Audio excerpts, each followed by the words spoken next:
Hello everyone. Thank you so much for joining us today. My name is Salma Avdic, and on behalf of the American Marketing Association, I'd like to welcome you to today's webcast sponsored by WordStream entitled 10 Alarming Signs Your PPC Account is in Peril and How to Fix It. So just as a reminder, as part of our continuing efforts to be the most relevant force in voice-shaping marketing around the world, the AMA offers a variety of resources, training, and tools to enhance lifelong learning and provide valuable information and connections. Please visit ama.org for more information. So before we get started, I just wanted to go through a few housekeeping items. This webcast is being recorded and will be made available to you soon. If you have any technical or content-related questions today, please feel free to ask them at any time by using the chat box on the left-hand side of your screen. And last but not least, we invite you to continue this conversation on Twitter by adding or searching for #WordStreamAMA Live. So with that, I'm very happy to introduce our speaker for today. We have Erin Sagan, who's the PPC Evangelist and Community Manager with WordStream. And as WordStream's PPC Evangelist and Community Manager, Erin currently focuses on creating content for the company blog, as well as spearheading SEM webinars, presenting at conferences, and developing WordStream's social media presence. Just a little fun fact about Erin and a great accomplishment to know. She was named PPC Hero's third most influential PPC expert in 2015. So before I turn things over to Erin, we have a poll question that we wanted to start with. So if everyone can get their responses in, that would be wonderful. The question is, what is your current role? Is it 1, I work at an agency running PPC for various clients? 2, I'm an in-house PPC specialist? 3, I run various marketing practices in-house? Or 4, I'm a business owner who runs his or her own digital marketing. So I'll just wait for all of your responses to trickle in, and then I will turn it over to Erin.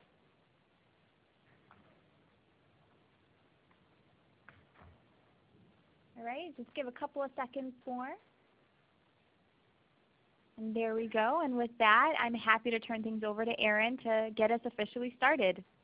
Wow, yeah, thank you so much for that lovely introduction.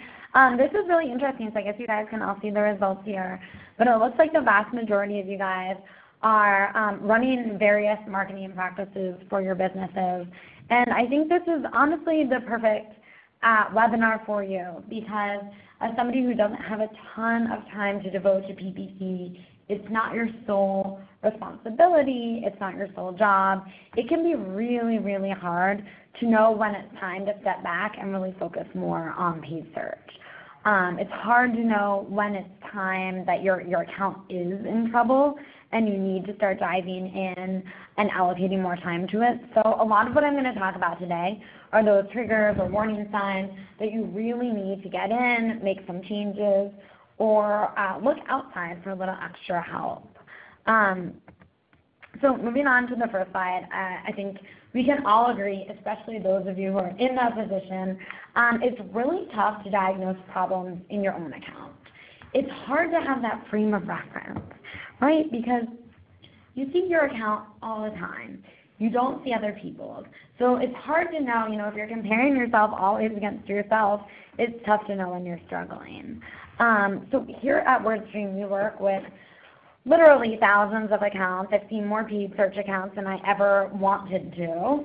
And what's great about that is we really do have a good sense for when an account is standing out, is outside the norm, and isn't working the way it should. And so I'm going to show you some of those warning signs today. I boiled them down to the top 10, but there's plenty more out there. So I encourage you guys to kind of start an open dialogue. We have a hashtag WordStream AMA Live. Feel free to tweet questions to that hashtag, comments to that hashtag.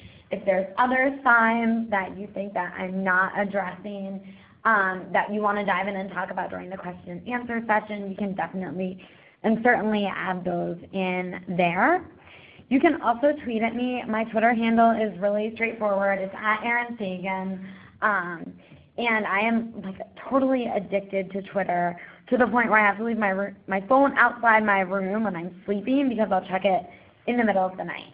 That said, thanks to this addiction, I am pretty good about responding to people. So if you have questions or comments, don't hesitate to reach out to me on Twitter, and I promise I'll respond. All right, so let's get into the top 10 signs that you are in need of paid search help. So the first one is you haven't logged into AdWords in weeks, or in some cases, months. And that is really, really a bad sign. Only 10% of advertisers are doing optimization tasks every week. And the reality is this is what you should be doing. So 10% of the people out there are doing it the right way.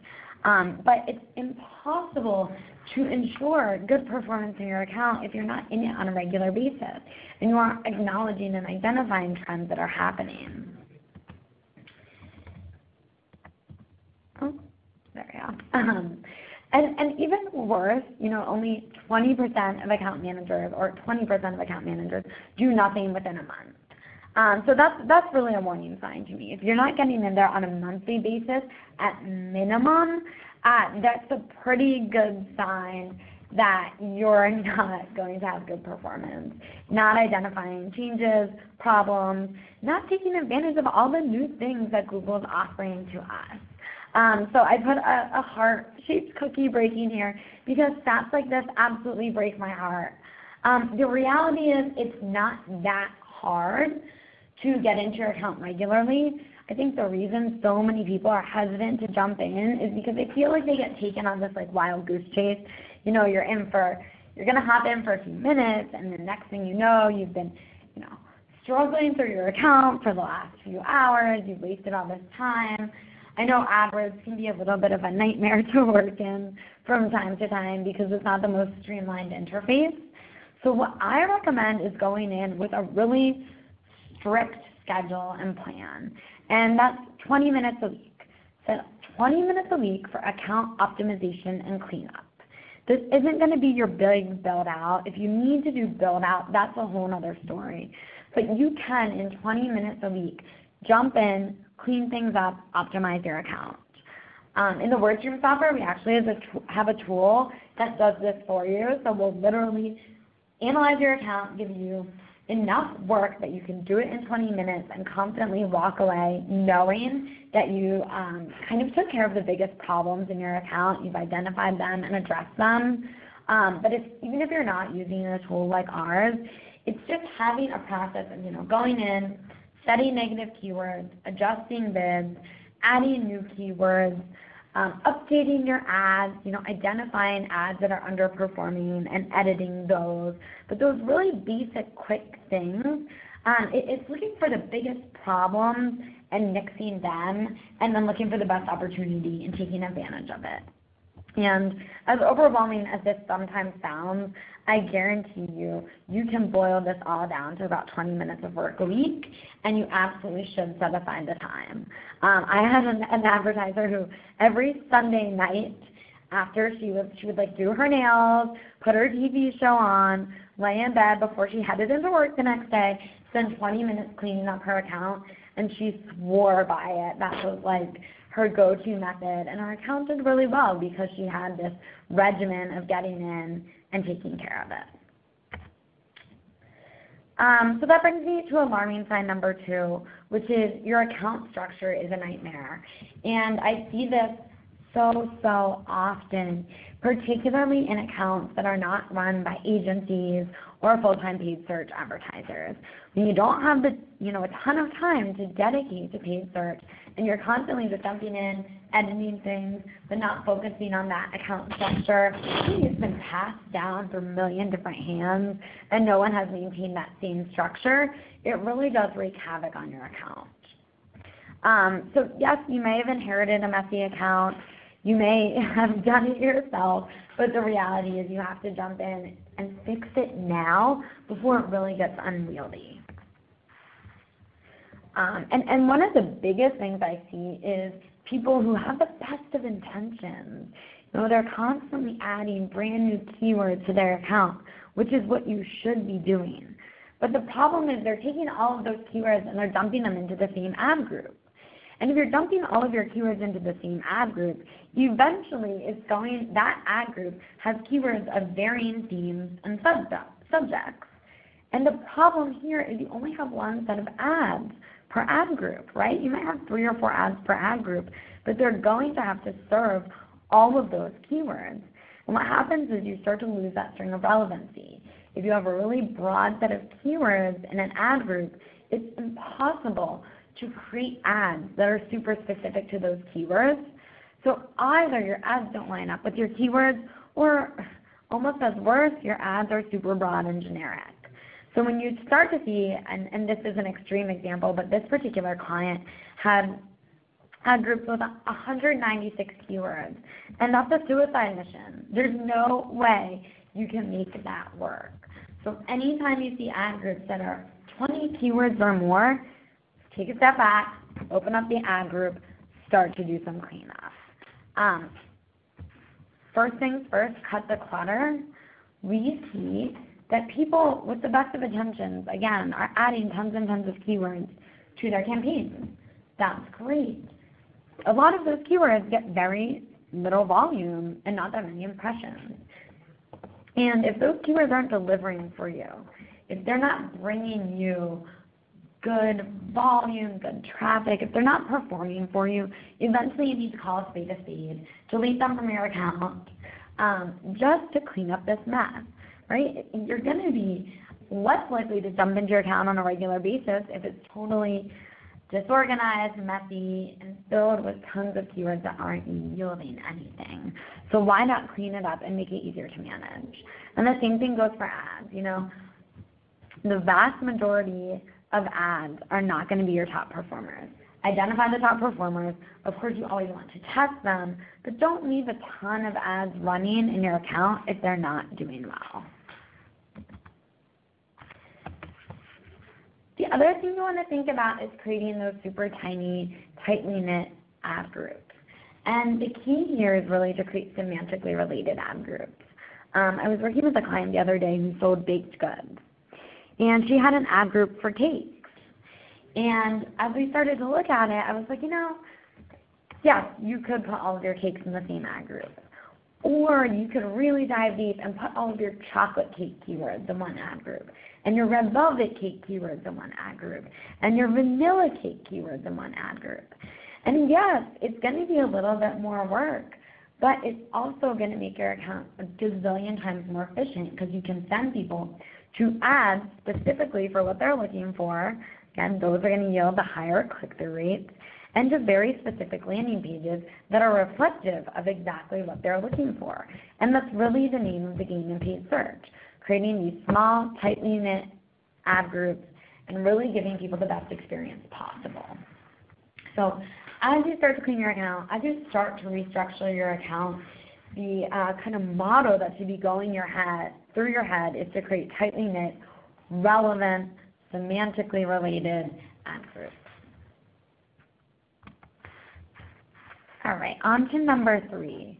And this is that you're relying on an outdated keyword list. So often we see advertisers who set up an account and then they totally forget about it, right? They set up a list of keywords and they're like, oh, looks like an awesome list of keywords. I'm not touching this list for the next several years. And frankly, that's not going to cut it. And the reason that just won't work is because as a society, the language that we're using is evolving, and it's evolving rapidly.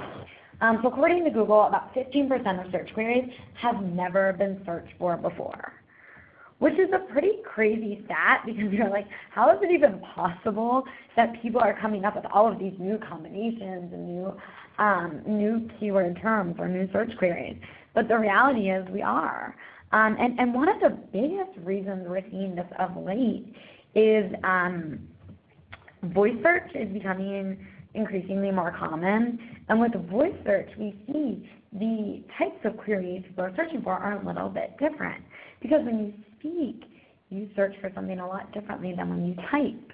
So we're probably going to see almost an influx of unique queries coming in the next couple of years as voice search starts to gain more and more prominence.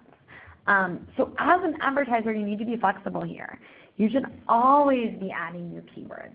You should always be in pursuit of new keywords. This isn't a task that you do, you check off your list, cross it out, and call it a day.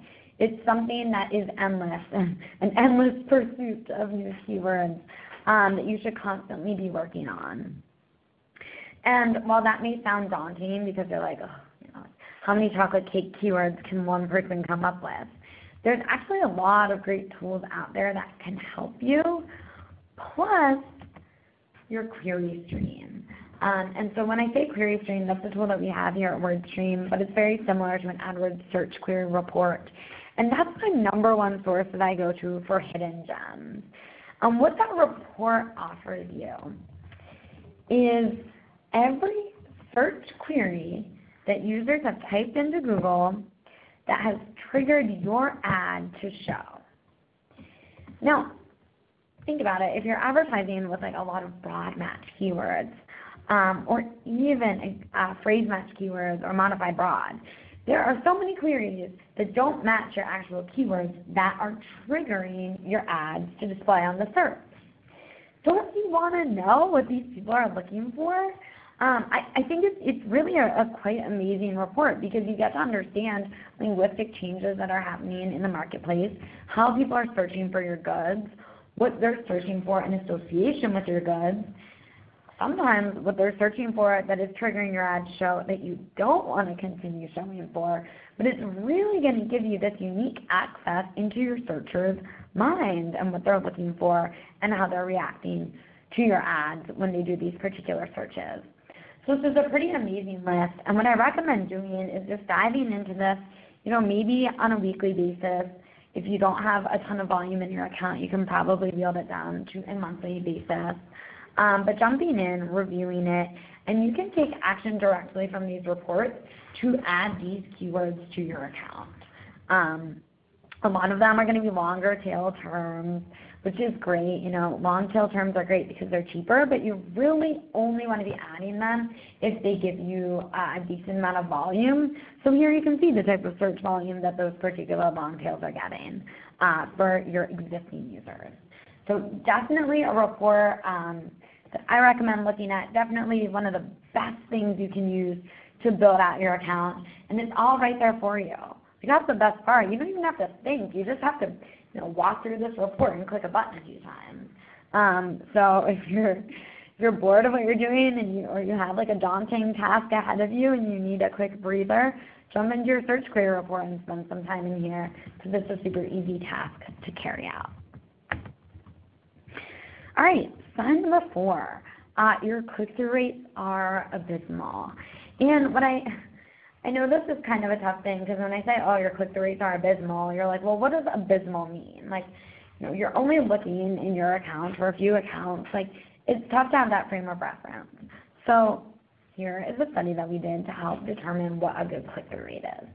And as you can see, it's not solely dependent on your click-through rate. There's another axis on this graph, and the reason why is because position matters. Google expects you to have higher click-through rates in higher positions. And as you move down the page, as your traction is obviously less and you're getting less eyeballs, they expect lower click-through rates. And the data is in line with this, right? So if you're showing up in a first position, Google's going to expect, or we expect, the average advertiser is getting all the way up to near 6% click-through rate. So if you're in position number 1 and you're scoring a 3% click-through rate, probably shouldn't be too happy with that because your expectations should be higher for that top position. Whereas if you're in position number 5 and you're coming in under 1%, you're doing pretty average. So always look at your click-through rates in relation to their positions. And always know that you should be striving for more because while those average click-through rates may be fine, there are people who are scoring amazing click-through rates. There are people who are hitting, 11% click-through rates. So even if you are, beating most people out, if I go back to that previous slide where we see like the average person in position 1 is scoring almost a 6% click-through rate, don't give in there, You might be able to get up to that 11 or 12 or higher, but you should always be striving for higher click-through rates. Now, if you want to improve your click-through rate, what's the best solution? Well, there's a couple components involved, right? You want to make sure you're picking the right terms. If you're not showing for the right terms and trying for relevant traffic, then you're not going to have high click-through rates. But the thing that really comes into play that's really impacting those click-through rates is ultimately your ad copy, what you're showing people who are looking for your particular terms. So this is a screenshot from within our product, and I wanted to highlight it because it does talk about some of the best practices for writing ad copy. Things like using high-volume keywords within your copy, punctuating the end of line 1 to create a mega headline, capitalizing the first letter of each word in your ad, adding ad extensions. These are all simple best practices that you can use to boost your ad performance. If you really want to impress people and you really want to go the extra, 9 yards, then take the time to create emotionally compelling ads, surprising ads, funny ads. But there always seems to be something more you can do with ad copy. And I'm kind of excited, as many of you are probably aware, there's going to be a huge, huge change with ad copy in the next couple months. And the big change is that Google is almost doubling the size or the character count of your ads. So this is going to give advertisers a really, really unique opportunity coming up soon where you can revamp all of your ads, make them bigger, make them more compelling, more interesting. And I think, ads traditionally have been smaller than a tweet. Pretty frustrating. This is going to be our opportunity to really revamp and write exciting ads. And like I said before, you also want to be using extensions because one of the best ways to make your ad stand out is to give it a little bit more real estate. Make it bigger, make it punchier, draw more people's eyeballs towards it. And one of the best ways to do that is to use ad extensions, site link extensions, call extensions, the whole 9 yards. But it makes a big difference. And these, you guys, these are super easy because they don't cost anything additional. They really don't require much creativity. And these are set it and forget it. You don't have to update your extensions on a super regular basis. You can, but you certainly don't have to. All right. Okay, so number 5, we're already on to number 5, is your average quality score falls below a 5. So as many of you guys are aware, Google offers details of your quality score. And this is really their assessment of how you're doing as an advertiser. So they use all of these different components to determine your quality score. And they give it to you on the keyword level. So keyword relevancy, click-through rate, your landing page and whether people are engaging with it, your past history.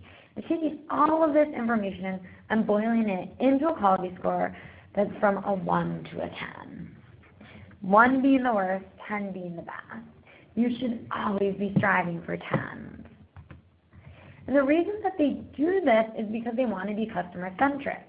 The reason that Google is such a popular search engine is simply because people trust it. People have a sense of faith in Google because they give such great results. You're not going to Bing, right? Most of us aren't going to Bing. We're going to Google because they're notorious for having great results, and they want their ads to follow suit. They want to ensure that their ads are just as catered to the user and just as pleasing to the user as the general organic results. So they use quality score as an incentive to encourage you to give people a great experience. So if somebody searches men's leather shoes size 9, they really want you to be showing ads that are reflective of exactly what they're looking for. And even better, they want you to send these people to a landing page that shows men's leather shoes that are size 9. And if your ad is reflective of what the searcher is looking for, and if your landing page is reflective of what the searcher is looking for, then Google looks at that as a slam dunk. That's when you have a high quality score. Now, the reason you want a high quality score is because Google gives you these special incentives for doing a great job. So when the AdWords auction occurs, the way that they determine your ad rank, exactly where your ad is going to display on the search engine results page, is based on this formula: how much you're willing to pay multiplied by your quality score.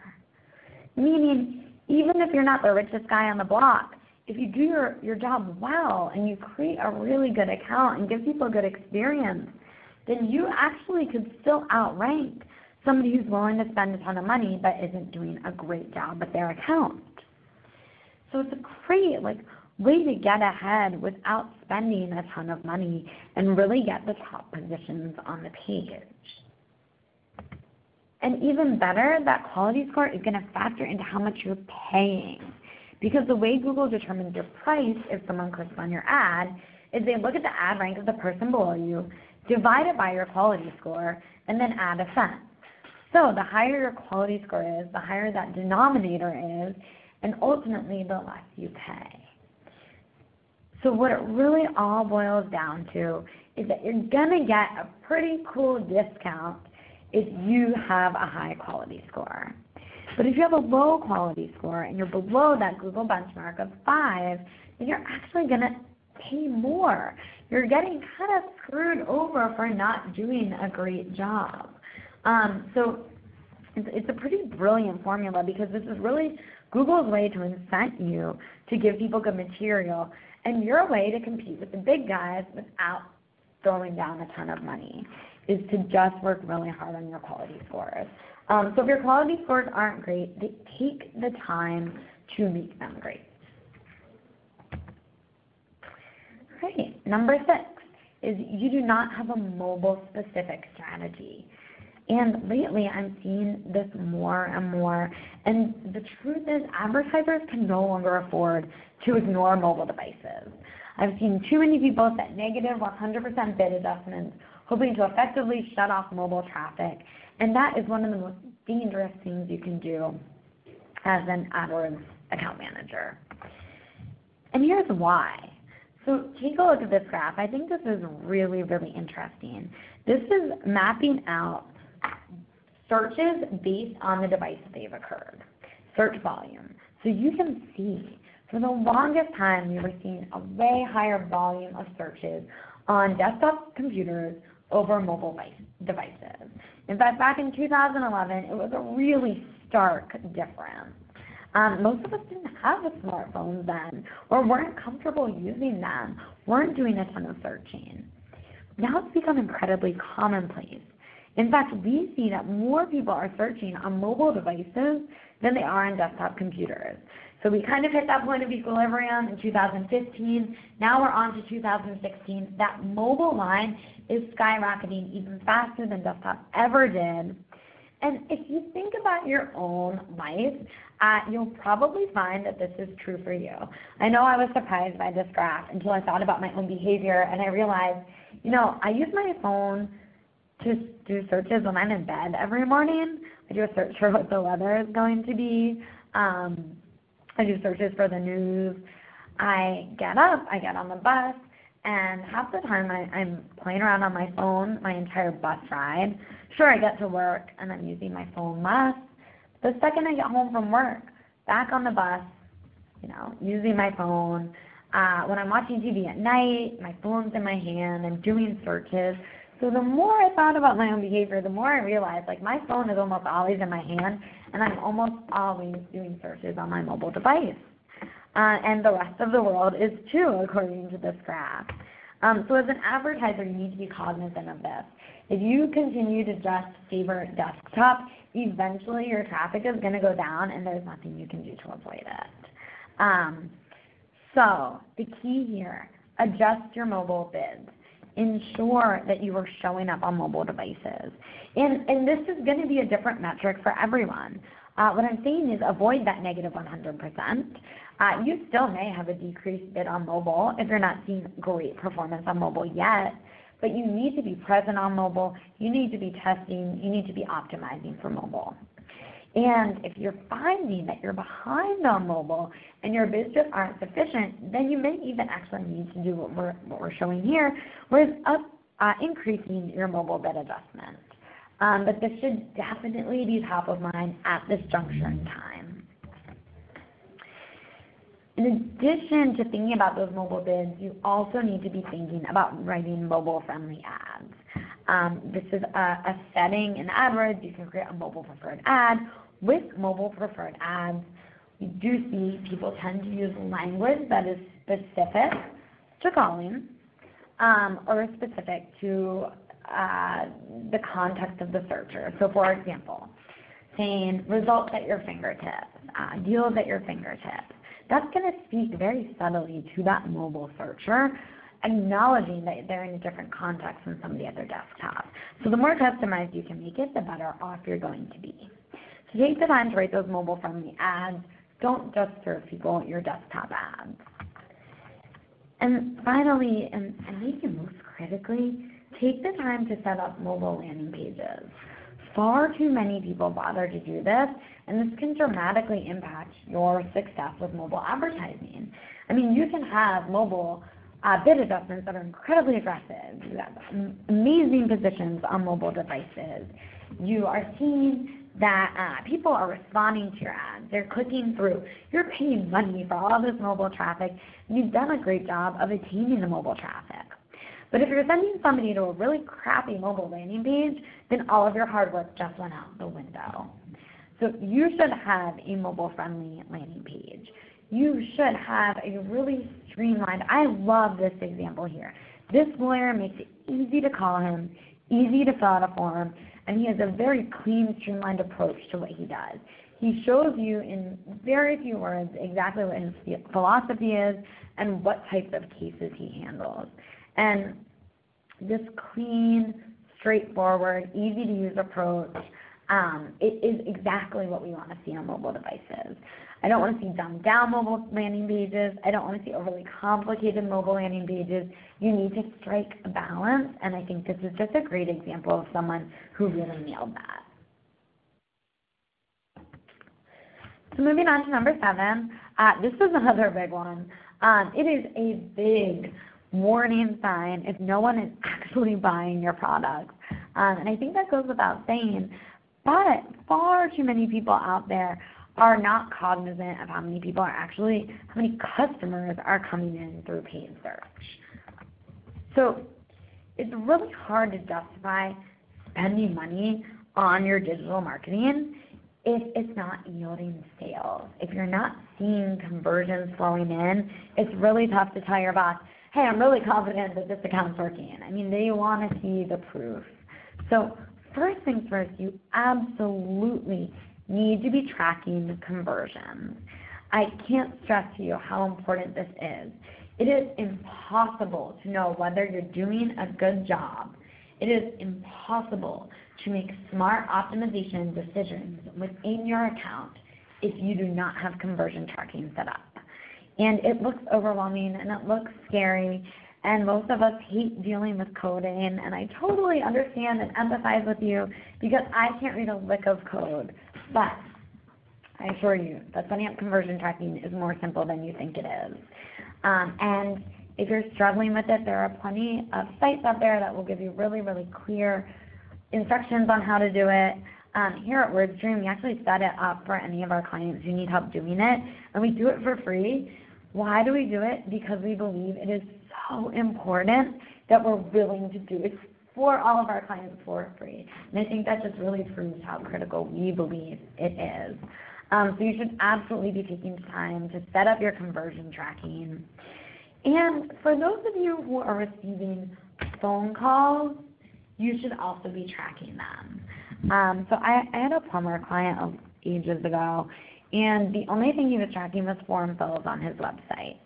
And he was just racking his brain thinking, why is my paid search account yielding so little?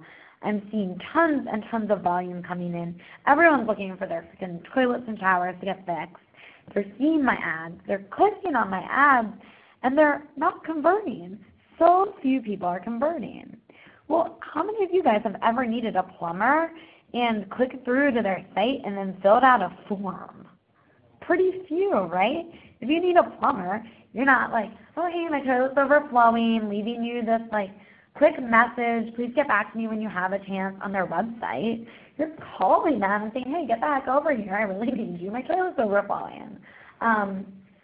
So this plumber, he was actually doing an amazing job with paid search. He was killing it. He had tons of calls coming in. He just had no idea that those phone calls were coming from his PPC efforts.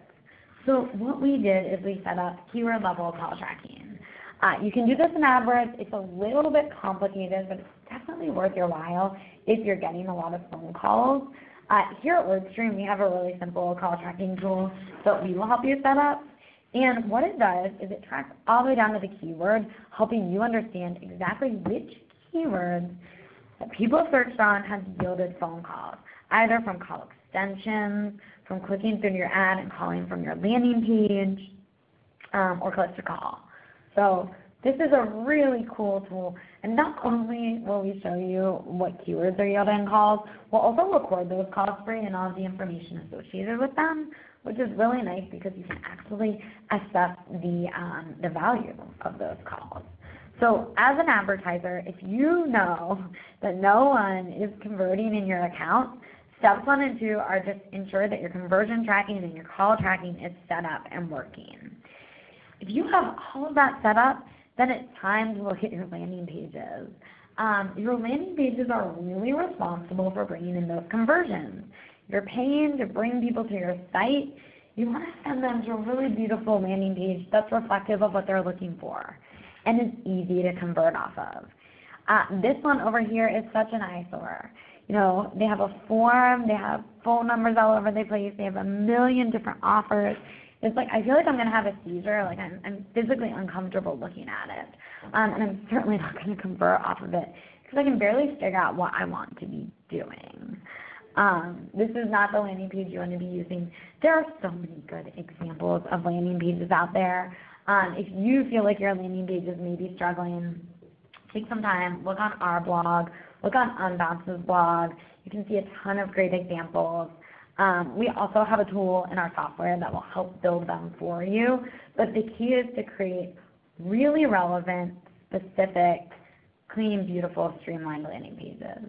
And I know those were a lot of requirements and a lot of words, but it's definitely doable.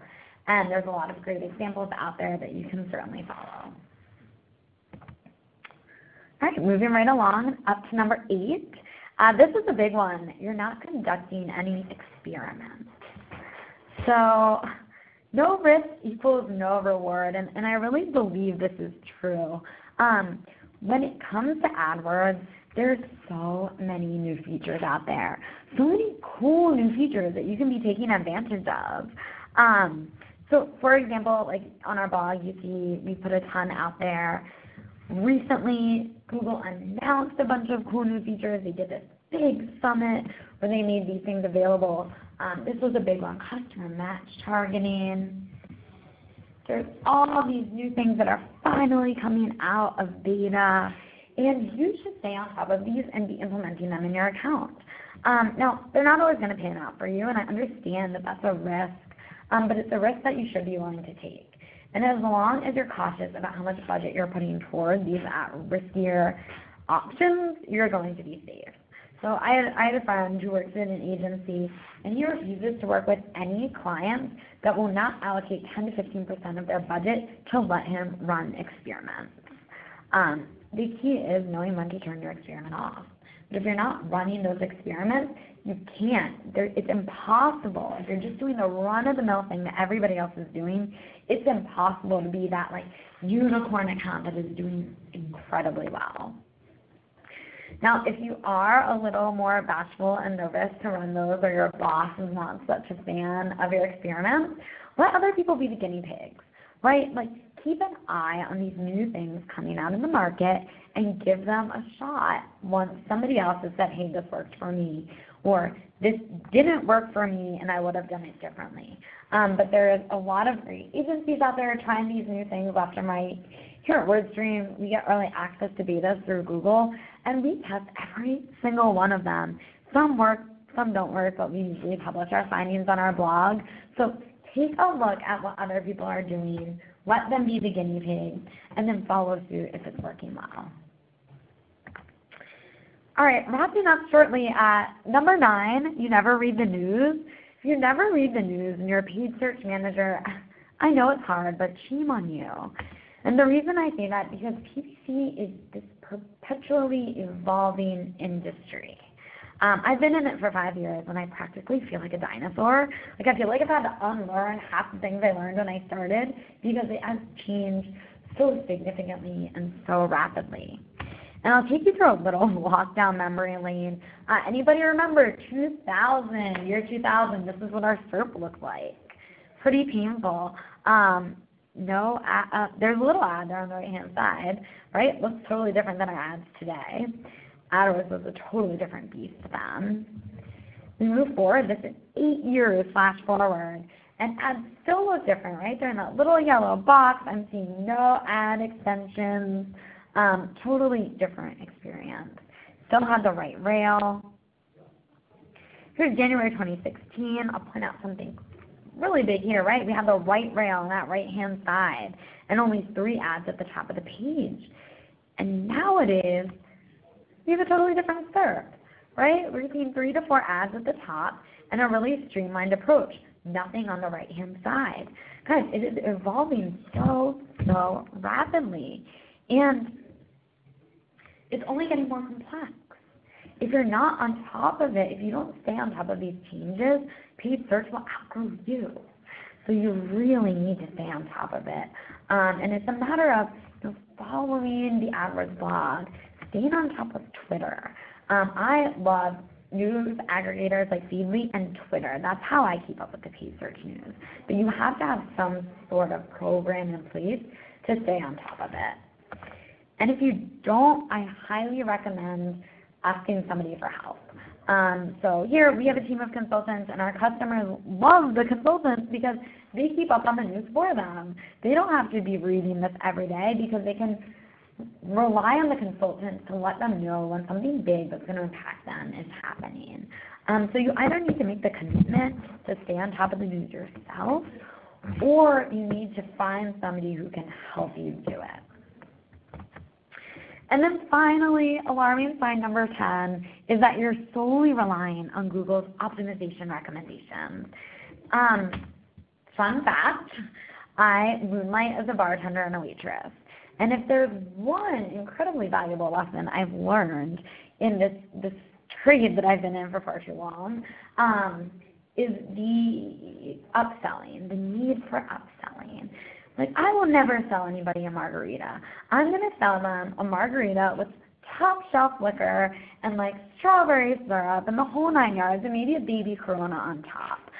But we bartenders, we're pretty good at convincing you to spend a little bit more money because it means more money in our pockets for your tip. And Google is the same. They're self-serving to a degree. We have to remember, how does Google make their money? The vast majority of their money is made through ad sales. They're a huge company, and the vast majority of the money that they make is through ad sales. Now, this infographic is outdated. This infographic is from 4 years ago. And look at how Google is raking in all of their money. It is only getting bigger.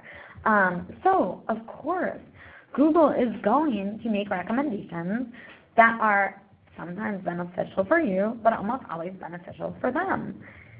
And if I look at this here, this is the opportunities tab in AdWords, which is awesome.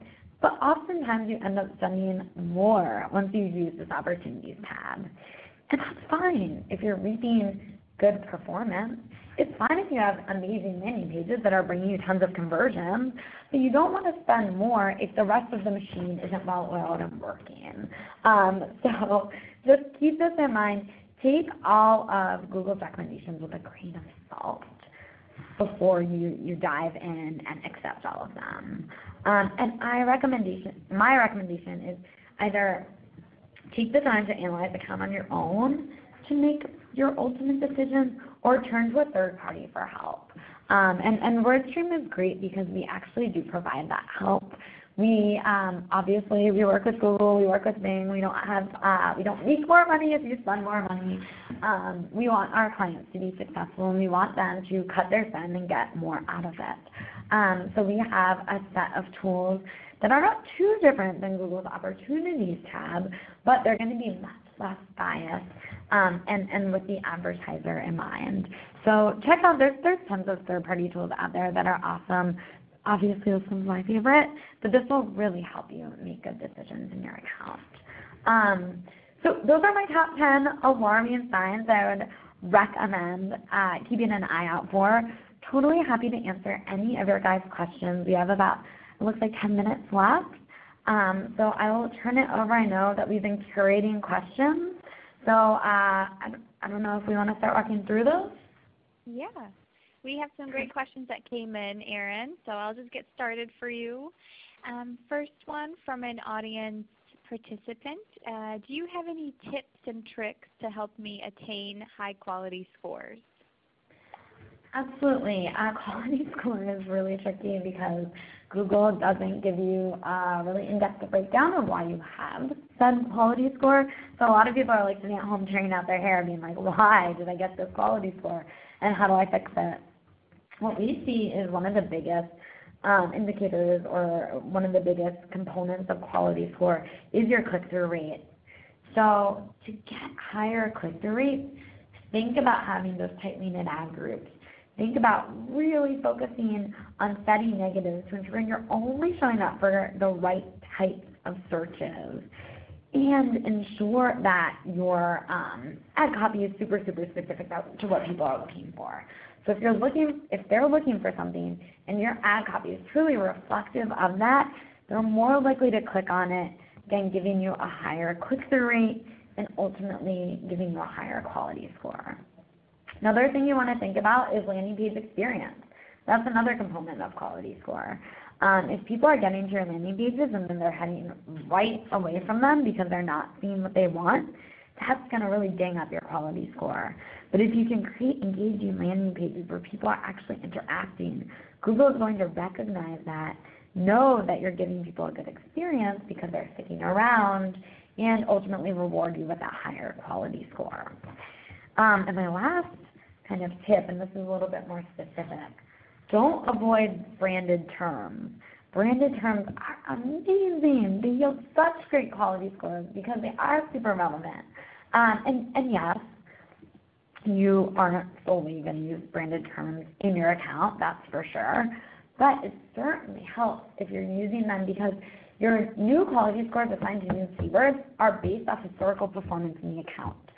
So if you can set those branded terms to set a precedent of high quality score performance in the account, that will automatically get you on a better foot with any new keywords that you add.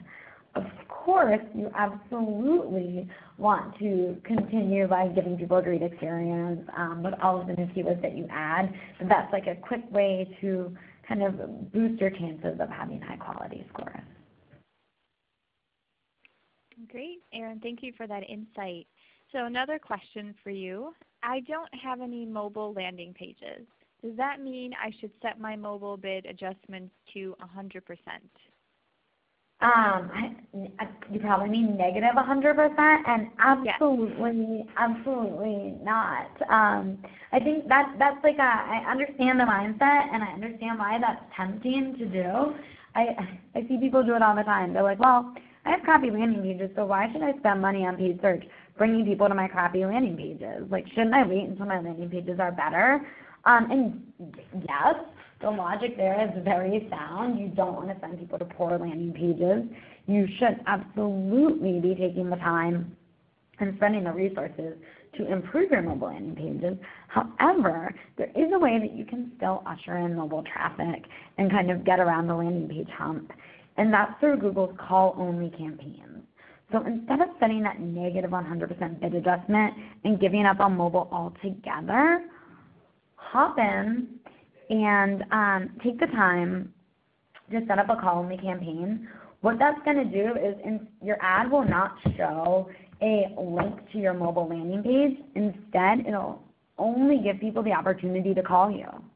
And so you're effectively bypassing that mobile landing page, ushering in more calls, and still reaping the benefits of that mobile traffic. Of course, you have to have a phone fully staffed and ready for this. That's the only caveat. But assuming that that's the case, then this is going to be better than not showing it all on mobile. Okay, great. And Erin, you mentioned a little about the Google Performance Summit. Can you elaborate on the news shared there? Oh my gosh, yes. So this Performance Summit, it was back in, I believe, like the end of May.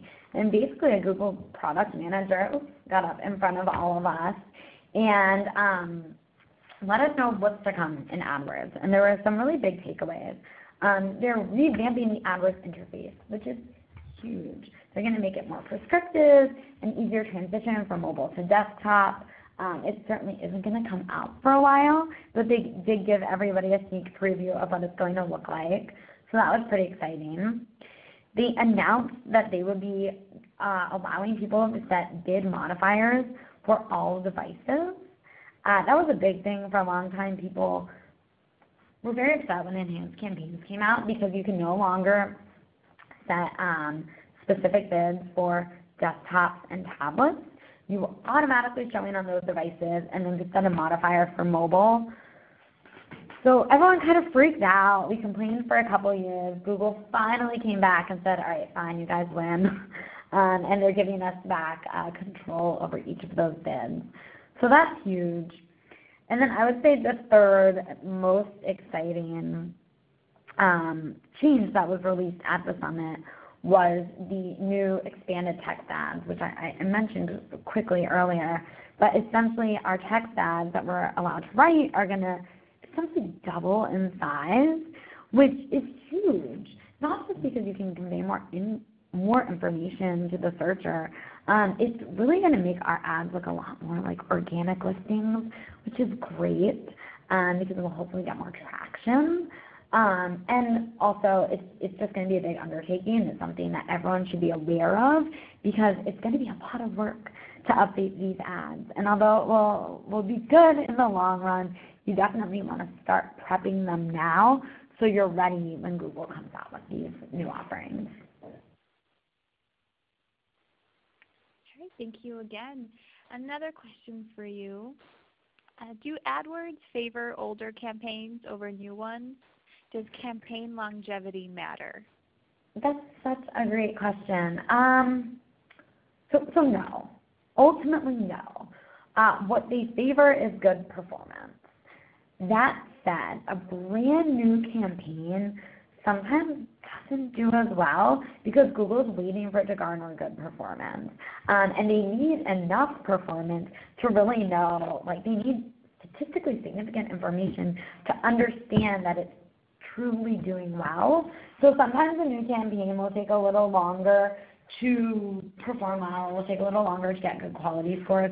But ultimately, Google doesn't say, hey, this campaign's been live for the last 15 years, so we're going to favor it. That's definitely not the case. It's solely based on performance. If it's been around for 15 years, it's performed amazingly well for all 15 years, which I do not buy unless a lot of changes have been made. Then sure, yeah, then they're gonna say, great, this is doing really well. But ultimately, your performance is what matters, and Google is very fair with that. Great. And Erin, do you get a quality score for the entire account or at the campaign or ad group level? So it's actually all the way down to the keyword level, which is really pretty cool. because it gives you the opportunity to really dive deep and make changes. If you were getting it at the campaign level or the account level, it would be really hard to know what in your account is working, that's doing really well, and what needs to change. So instead, Google dives really deep, goes specific to the keyword. You know exactly what you need to work on, and you know, can take action from there. So yep, it's on the keyword level, and you can see all of that data in AdWords or any platform that you're using. Okay, wonderful. I think we have unfortunately run out of time. Erin, thank you so much for all of this great information and wonderful insight. As a reminder, AMA members can view an archive of this webcast at any time by using ama.org/webcast. Please also take a moment to complete the post-webcast survey. Please let us know what you thought of today's webcast and also what topics you would want to see presented on future webcasts. I want to thank WordStream, our generous sponsor, as well as ReadyTalk, who provided us with the web conferencing platform for today's webcast.